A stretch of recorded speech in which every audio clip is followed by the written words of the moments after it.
Olá, já pensaram que uma jornada espiritual profunda pode ser contada não através de textos antigos, mas pelas histórias silenciosas dos objetos do nosso dia a dia? É exatamente essa a ideia que vamos desvendar aqui. Vamos começar com uma pergunta que talvez pareça um pouco estranha. E se um simples tijolo, esquecido num campo, pudesse, de alguma forma, explicar o que é redenção? E se uma lâmpada ou um pote nos pudessem mostrar as verdades mais básicas sobre propósito, sobre a queda e, claro, sobre a restauração? Parece curioso, não é? Pois bem, é isso que vamos descobrir. Ok, então o nosso ponto de partida é a ideia de um propósito. Um propósito original, aquele para o qual algo foi criado. E para nos ajudar a entender isso, vamos olhar para as histórias de dois objetos bem simples: uma lâmpada e um pote. Então, pensem numa lâmpada. Ela está ali, inteira, tem os filamentos, tem todo o potencial do mundo, mas está na escuridão total. Ela não sabe quem é, a sua existência simplesmente não faz sentido. Foi feita para uma única coisa: brilhar.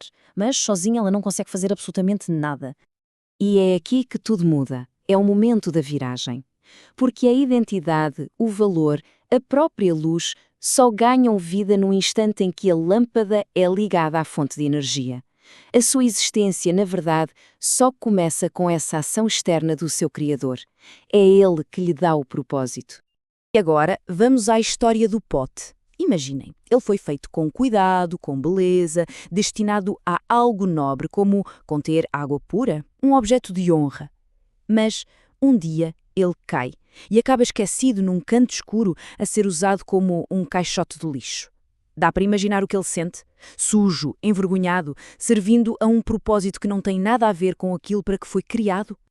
E aqui está o ponto-chave da história.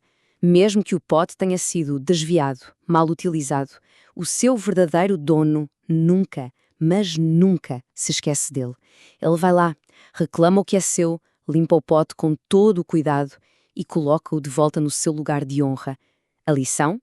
O valor original, esse nunca se perdeu de verdade. Muito bem, já vimos o propósito original e a queda.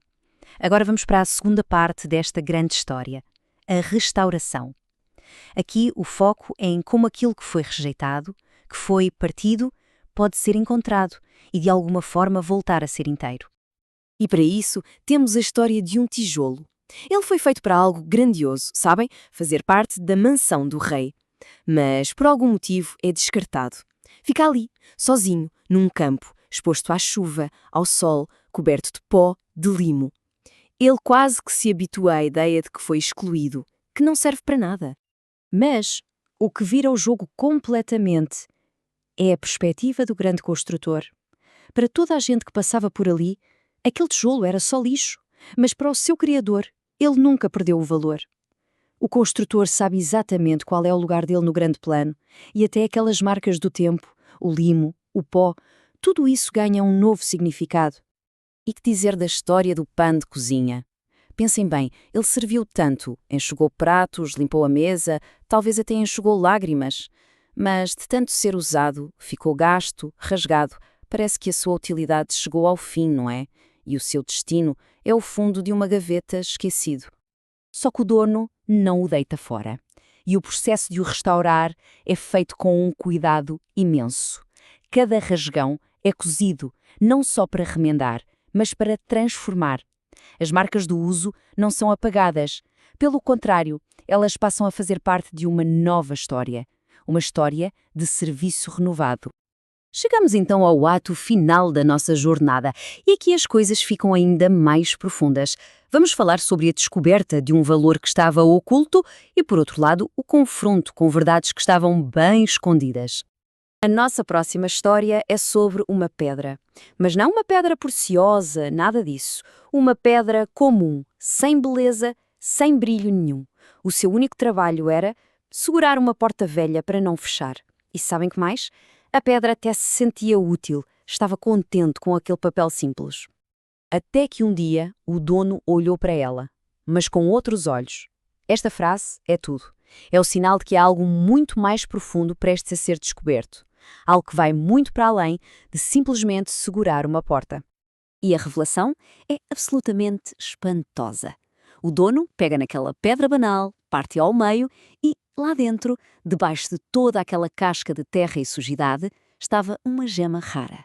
Um diamante em bruto. O que é que isto nos mostra? Que por trás de uma aparência comum pode existir um valor eterno, um valor divino que nem a própria pedra imaginava ter. Agora, para terminar, uma história bem diferente. O nosso último objeto não é nada comum. Pelo contrário, é uma moldura linda que exibe para toda a gente um versículo inspirador em letras douradas. Uma imagem de fé, de retidão. Só que essa beleza toda esconde uma realidade bem sombria. Porque por trás daquela fachada religiosa há um cofre secreto. E dentro dele, coisas roubadas, memórias contaminadas, pecados muito bem guardados. Aquela moldura bonita, na verdade, é só uma tampa para uma farsa. E aqui o ponto mais importante é o porquê da exposição. Quando um vento forte derruba a moldura e revela o que está escondido, o objetivo não é a condenação, não é a humilhação, é a cura. Revelar o que está escondido é o primeiríssimo passo para a libertação, para uma purificação de verdade. E pronto, com estes 6 objetos, acabamos de contar uma única e grande história. A história de nós. Vamos só recapitular esta jornada para que tudo fique bem claro. Esta tabela resume tudo de forma perfeita. Olhem só, a jornada começa com a desconexão e o mau uso, como vimos com a lâmpada e o pote. E qual é a ação do Criador? Conectar e limpar. Depois vem a fase da rejeição e do dano, a história do tijolo e do pano. A resposta dele é reclamar e remendar. E por fim, a questão do valor escondido e do pecado oculto, com a pedra e a moldura. A ação final é revelar e curar. É um processo completo. Portanto, se há uma única coisa para levar desta análise toda, que seja esta. O nosso verdadeiro valor, o nosso propósito, a nossa cura, nada disso é definido pelas circunstâncias, pelas falhas ou pelas aparências. O que define tudo, mas tudo mesmo, é a perspectiva e a ação daquele que nos criou, que nos reclama e que nos restaura.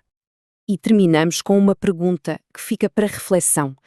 Depois de ouvir a história da lâmpada, do pote, do tijolo, qual destes objetos ecoa mais fundo? Qual deles, talvez, conta um pouco da nossa história?